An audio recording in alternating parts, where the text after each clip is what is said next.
Friends అందరికీ నేను ఇప్పుడే ఆర్ఆర్బి గ్రూప్ డి 15వ తారీఖున జరిగిన మొదటి షిఫ్ట్ ఎగ్జామ్ రాసి ఇప్పుడే వచ్చాను.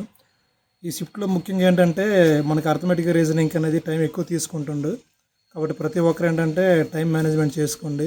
ముఖ్యంగా రీజనింగ్కి టైం అనేది సరిపోవట్లేదు. ఆ క్వశ్చన్ మరీ ఎక్కువ లెంతీగా అడుగుతుండు.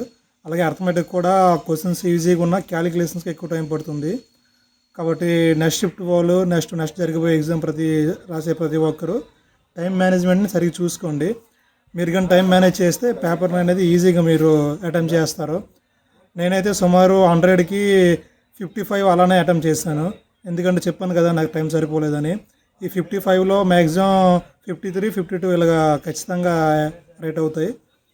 ముఖ్యంగా రీజనింగ్ వచ్చేసి ఎక్కువగా దిశల నుండి, అలాగే సిట్టింగ్ అరేంజ్మెంట్స్ నుండి, అలాగే కోడింగ్ డీకోడింగ్ నుండి ఎక్కువ అనే బిట్లు వస్తున్నాయి. మ్యాక్సిమం వీటి నుండే సుమారు ఒక 70% బిట్లు వీటి మీదే ఉంటున్నాయి. మిగతావి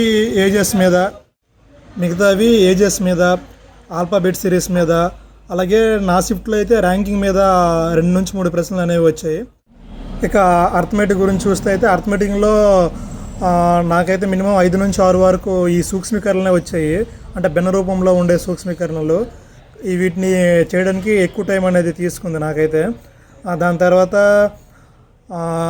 కాలం మరియు వేగం దూరం వీటి నుండి సుమారు 4 నుండి 5 బిట్లు వచ్చాయి.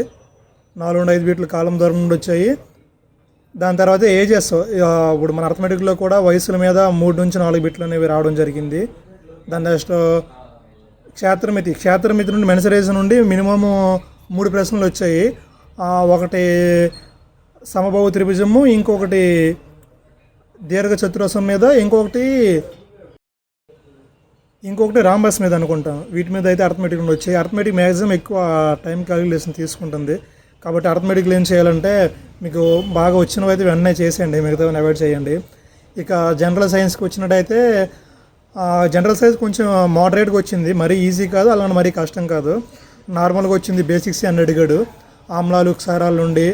దాని తర్వాత ఫిజిక్స్లో లెక్కలో 2 లెక్కలు లాగైతే అడిగాడు. ఒకటి బలం మీద, దాని నెక్స్ట్ ఇంకొకటి పని మీద 2 లెక్కలు అనేవి రావడం జరిగింది.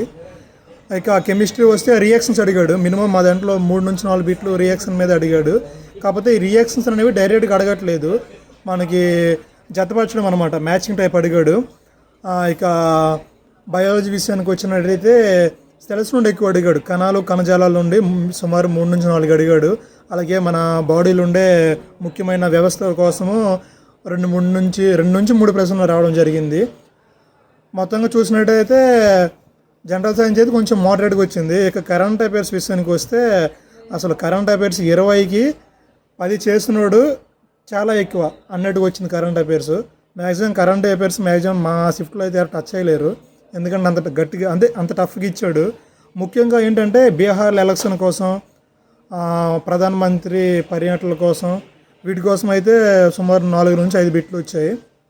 ప్రతి అంశం మీద ఏంటంటే జస్ట్ టచ్ చేస్తూ పోతుండే అంతేగాని మన నోబెల్ ప్రైజెస్, అలాగే ద్రోణాచార్య అవార్డులు, ఇంకా మన అర్జున్ అవార్డులు, కేఎల్ రత్న అవార్డులు, స్పోర్ట్స్ మీద అయితే 2 నుంచి 3 ప్రశ్నలు వచ్చాయి. అవి కూడా చాలా టఫ్గా అడిగాడు. మిగతా ఈ ద్రోణాచార్య, కేఎల్ రత్న నుంచి ఎటువంటి బిట్లు అయితే రాలేదు. అలాగే వింబుల్డన్, ఇలా టెన్నిస్లు వాటి నుంచి కూడా ఎటువంటి బిట్లు అయితే రాలేదు. కరెంట్ అఫైర్స్ అయితే చాలా గట్టిగా అడిగాడు. మొత్తం ఓవరాల్ చూస్తే ఈరోజు జరిగిన ఈ డిసెంబర్ 15 జరిగిన మొదటి షిఫ్ట్ అనేది పేపర్ అనేది ఈజీ టు మోడరేట్ అనమాట, హార్డ్ అయితే కాదు, easy to moderate. Arithmetic reasoning calculations time management ఎవరైతే బాగా చేస్తారో ఈజీగా 55కి సుమారు 45 నుండి 50 ఈజీగా వస్తాయి. కాబట్టి టైం మేనేజ్మెంట్ చూసుకోవాలా. ఇక జనరల్ సైన్స్ నుండి అయితే ఈజీగా 15 నుండి 20 వస్తాయి. ఇక కరెంట్ అఫైర్స్ అయితే నేనైతే 3 పెట్టాను current affairs. So current affairs 5 నుండి 6 చేసిన వాడే చాలా గ్రేటు. ఓవరాల్గా నాకు తెలిసి ఈ షిఫ్ట్లో అయితే 65 నుండి 60 మధ్యలో, అంటే సుమారు 70 వేసుకోండి, 60 నుండి 70 మధ్యలో చేసిన వాళ్ళకి ఖచ్చితంగా పోటీలో ఉంటారు. మరి నేనైతే 55 పెట్టాను. మ్యాక్సిమం అది ఈసారి అవ్వకపోవచ్చు అనుకుంటున్నా, కానీ ఇది నాకు ఒక ఎక్స్పీరియన్స్గా భావిస్తాను. సో మిగతా వాళ్ళ నుంచి చెప్పబోయేది ఏంటంటే క్యాలిక్యులేషన్స్ బాగా చేయండి, క్యాలిక్యులేషన్ చూసుకోండి. మీకు రాని క్వశ్చన్ టైం ఎక్కువ తీసుకున్న క్వశ్చన్కి మీరు ఎక్కువ టైం కేటాయించకండి, ఎందుకంటే టైం అస్సలు సరిపోదు. మీరు ప్రతి క్వశ్చన్ చూస్తున్న కొద్దీ మీకు ముందు ఇంకొంచెం ఈజీ క్వశ్చన్లు కూడా ఉండవచ్చు. కాబట్టి ప్రతి ఒక్కరు ఏంటంటే మ్యాక్సిమం 100 క్వశ్చన్లు చూడడానికి ప్రయత్నించండి. టైం టేకినవి కొంచెం మీకు హార్డ్ అనిపించి వదిలేయండి, వాటి కోసం టైం వేస్ట్ చేయకండి. నాకు సుమారు జనరల్ సైన్స్ కరెంట్ అఫైర్స్ చేసేవాడికి 20 నుండి 30 నిమిషాలు పోయింది అక్కడే. ఇక రీజనింగ్ కూడా మినిమం 30 నిమిషాలు పోయింది. సో అర్థమెటిక్ వెళ్తోడికి టైము తగ్గిపోతుంది. నాకు టెన్షన్ ఎక్కువైపోయి కొంచెం అటెంప్ట్స్ చేయలేదు సరిగ్గా. ఓకేనా? Thank you for watching. All the best అందరికీ.